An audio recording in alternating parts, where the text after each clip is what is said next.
The Imperium of Man stands upon the edge of ruin, yet again. Beyond the borders of charted space lies the Helios Fringe, a scatter of dying systems wrapped in the slow grip of warp storms.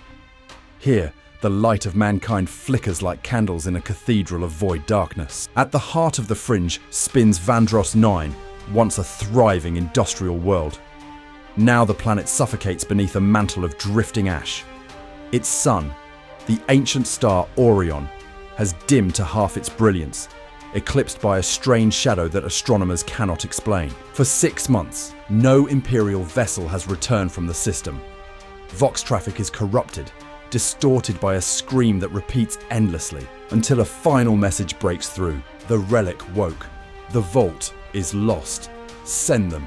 Send the angels. And so the Imperium answers. From the void emerges a crimson warship, the Strike Cruiser, Crimson Reliquary, home of the Red Sentinels, a Space Marine chapter forged from the lineage of Rogel Dawn.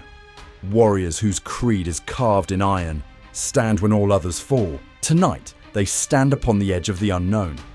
Inside the Reliquary's strategium, golden hololiths flicker with planetary scans. Captain Darnath Velkor, a living fortress of crimson ceramite, watches the readings with narrowed eyes. The hololith crackles, images distorting into half-formed warp shapes. Velkor. Vandros 9 bleeds. Something below its hive cities has awakened. A relic of Xeno origin, or older. Sergeant Kale Vortan, his armor marked by centuries of service, leans forward. Kale. The distress call spoke of a prophecy. The eclipsed sun. Could this be tied to Orion's dimming? By Velkor. We will know soon enough. Squad Primus, prepare for descent. We secure the vault, recover any Mechanicus survivors, and contain the relic. Failure is not permissible. The hololith fractures again, showing outlines of demonic silhouettes. The ship trembles, as if the warp itself claws at its hull. Velkor's voice remains steady. Velkor, brothers, ready for war. The launch bay roars as drop pods ignite. Flames bloom beneath the armored capsules, flooding the chamber with red light. Inside Pod Primus, the Marines lock into their restraints. Their armor hisses as life systems stabilize. Velkor recites the ancient oath. Let courage be our shield. Let sacrifice be our gift. Let our enemies find no comfort in the dark. Serpent. The pods launch like meteors, tearing through the void, slamming into Vandros 9's choking atmosphere. Clouds of chemical ash swirl like ghost hands. Warp lightning fractures the sky. Below lies a dead city waiting for judgment. The pods crash open with explosive force. Thus, the Red Sentinels step into a world drowned in decay. Skyscrapers list like broken spears. Streets are layered with soot so thick it muffles footsteps. A faint wind carries the stench of burning flesh. Kyle checks his auspex. Distorted readings dance across the display. Kale. Captain, there are life signs. Dozens. But they're wrong. Movement flickers in the smog. Warp-twisted silhouettes emerge.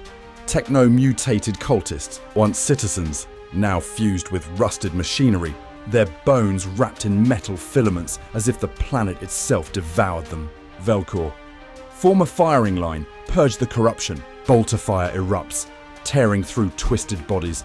Sparks explode with gore, but the creatures fight with uncanny coordination, as if directed by a single mind. One charges Kale, part human, part servitor, part screaming abomination. Kyle crushes it with a single blow.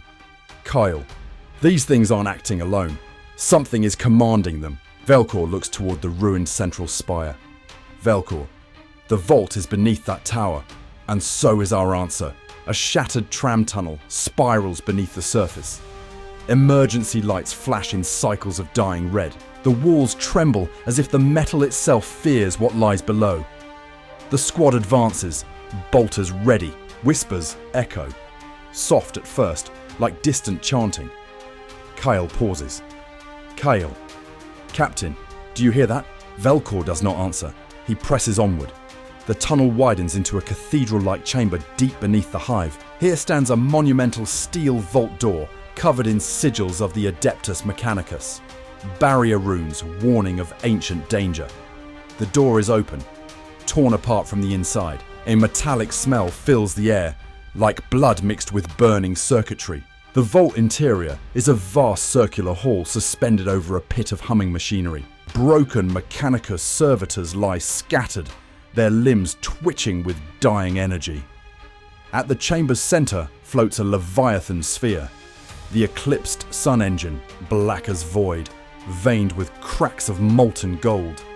Each pulse of light feels like a heartbeat, ancient and malevolent. A lone tech priest crawls toward the Marines, robes charred, mechanical limbs sparking wildly. Priest, you should not be here.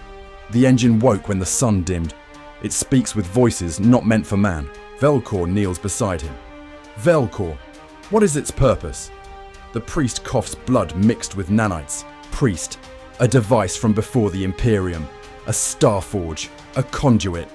It draws from the warp, and now the warp answers. He screams as invisible fingers tear him apart mid-sentence, shredding flesh with no visible source. The sphere cracks open. A swirling miniature sun emerges, black light bending around it like gravity made flesh. Reality warps. Bolter casings float upward. Dust spirals. Kyle fires, but the bolt melts before impact. Kale, this thing is rewriting the laws of physics. Velkor, then we hold the line against the impossible. The chamber fractures as a warp rift tears open above the engine. Howling shapes pour through, demons of ember and ash, their forms flickering like burning cloth. One leaps upon a Marine, tearing through plasteel with serpentine claws.